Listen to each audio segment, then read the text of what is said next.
Le Bitcoin à 1 million de dollars. On l'entend partout, c'est devenu une sorte de cri de ralliement pour les plus optimistes. Mais et si cette fameuse fusée vers la Lune cachait en fait une chute vertigineuse? Et si, à l'exact opposé de ce rêve un peu fou, se trouvait un avertissement beaucoup plus sombre? Voilà le grand écart. D'un côté, on a l'espoir d'une valorisation qui défie l'imagination.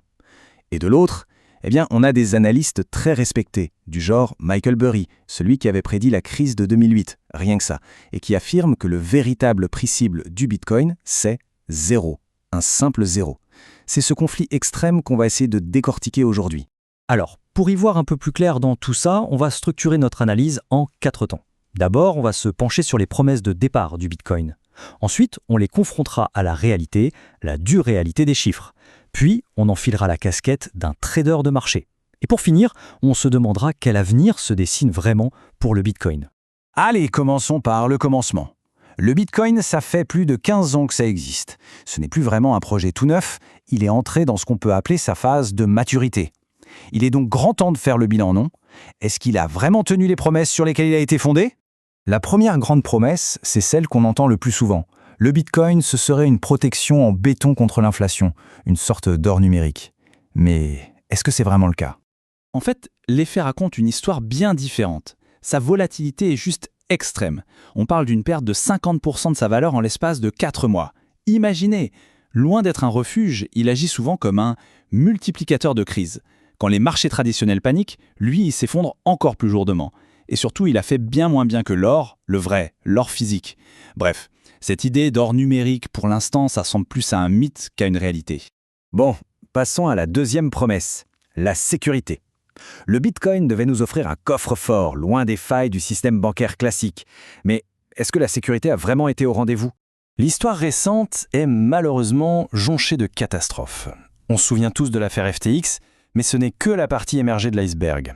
Des plateformes d'échange qui s'effondrent, il y en a eu des dizaines, emportant avec elles les économies de toute une vie. Des gens se sont réveillés un matin et pouf, plus rien. En comparaison, le système bancaire traditionnel, avec tous ses défauts, n'a pas connu de faillite où les dépôts des clients s'évaporent comme ça du jour au lendemain. Et pour finir, la promesse ultime. Est-ce que le Bitcoin allait devenir une nouvelle monnaie, celle qu'on utiliserait pour nos achats de tous les jours? La réalité est simple. Personne, ou presque, ne paie son café ou son loyer en Bitcoin. Et pour une excellente raison. Quel commerçant sain d'esprit fixerait ses prix dans une monnaie qui peut perdre la moitié de sa valeur en quelques semaines? C'est tout simplement impossible. D'ailleurs, même les rares sites qui affichent « On accepte le Bitcoin » se dépêchent de convertir ça immédiatement en euros ou en dollars. C'est dire s'ils ont confiance. Bon, laissons de côté les promesses un instant et regardons les performances brutes. Parce que les chiffres, eux, ne mentent pas. Comparons un peu le Bitcoin à des investissements un peu plus classiques. Alors voilà, une comparaison directe sur 5 ans. Pendant que le Bitcoin progressait de 70%, l'or physique, lui, a bondi de 170%. C'est plus du double. Pour un actif qu'on surnomme l'or numérique, la performance face à l'original est, disons, décevante. Et si on zoome sur une période plus récente, sur un an, là le constat est encore plus frappant. Le Bitcoin a perdu de la valeur, moins 6,5%.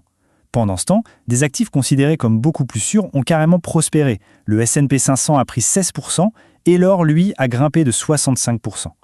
Et c'est là que le bas blesse. En général, les investisseurs acceptent un risque élevé parce qu'ils espèrent un rendement très élevé. Mais si un actif aussi volatile que le Bitcoin fait moins bien que des investissements beaucoup moins risqués, alors sa raison d'être fondamentale commence sérieusement à être remise en question.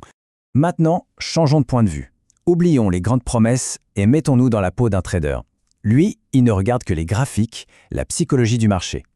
Et qu'est-ce qu'il voit en ce moment? Les traders parlent de structure de marché baissière. C'est un concept tout simple mais très puissant.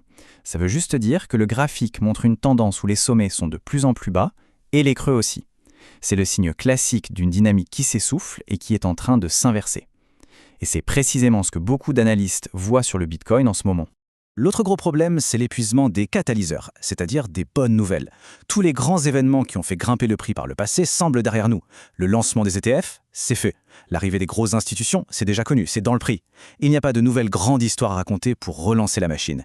Et après plusieurs crashs, c'est de plus en plus dur de convaincre de nouveaux investisseurs de mettre leur argent sur la table. Cette citation, elle illustre parfaitement une technique un peu spéciale des traders. Un analyste a fait une expérience toute bête. Il a pris le graphique du Bitcoin et il l'a retourné, mis la tête en bas. Et là, qu'est-ce qu'on voit? Un graphique qui a l'air super haussier, prêt à exploser vers le haut, ce qui, pour sa trajectoire réelle, est évidemment un signe profondément inquiétant. Bon, il est temps de conclure.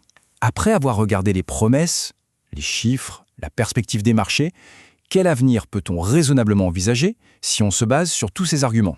Pour résumer, le dossier contre un optimisme débridé, il tient sur 4 piliers. 1. Les promesses fondatrices du Bitcoin n'ont pas été tenues. 2. Les chiffres objectifs montrent une vraie sous-performance. 3. La structure technique du marché est devenue baissière. Et 4. Les grands moteurs de la hausse sont à court de carburant. Tout ça nous laisse avec une question assez fondamentale. Si les raisons de départ pour croire au projet s'effritent, si les performances ne suivent plus et s'il devient de plus en plus difficile d'attirer de l'argent frais, alors la vraie question n'est peut-être pas de savoir si le Bitcoin atteindra le $1 000 000, mais plutôt d'où viendra le carburant pour la prochaine hausse.